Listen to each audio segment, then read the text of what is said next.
वादग्रस्त IAS अधिकारी पूजा खेडकरांना नोटीसला उत्तर देण्यासाठी मुदतवाढ मिळाली आहे। पूजा खेडकरांना 2 ऑगस्टपर्यंत मुदतवाढ देण्यात आली आहे। आरोपांवर बाजू न मांडल्यास कारवाई होण्याची शक्यता आहे। कार्मिक आणि प्रशिक्षण विभागाने खेडकरांना कारणे दाखवा नोटीस बजावली होती, ज्या संदर्भात उत्तर द्यायला त्यांना मुदतवाढ मिळाली आहे।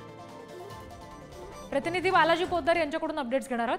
बालाजी, ही मुदतवाढ मिळण्यामागची नेमकी काय कारण आहेत समजू शकले का, आणि जर उत्तर दिलं गेलं नाही तर काय कारवाई होऊ शकते?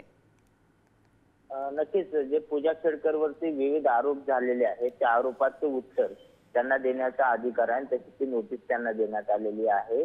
त्यामुळे आता त्यांना त्यांच्या ईमेल वरती आणि राहत्या घराच्या पत्त्यावरती 26 जुलै रोजी जी ही नोटीस आहे ती कार्मिक आणि प्रशिक्षण विभागाने दिलेली आहे आणि या नोटीसला उत्तर देण्यात आलं नाही तर पुढील कारवाई जी आहे ती त्यांचे जे अधिकारी पद आहे ते रद्द होऊ शकतं किंवा त्यांना त्यांच्या विरोधात खरतर दिल्लीत गुन्हा देखील दाखल झालेला आहे, मग त्यांना अटक होऊ शकते अशी सगळी शक्यता वर्तवली जाते। मात्र नेमकी तुमची बाजू काय, या आरोपावर तुमचं म्हणणं काय हे मांडण्यासाठी ही नोटीस जी आहे ती त्यांना देण्यात आलेली आहे।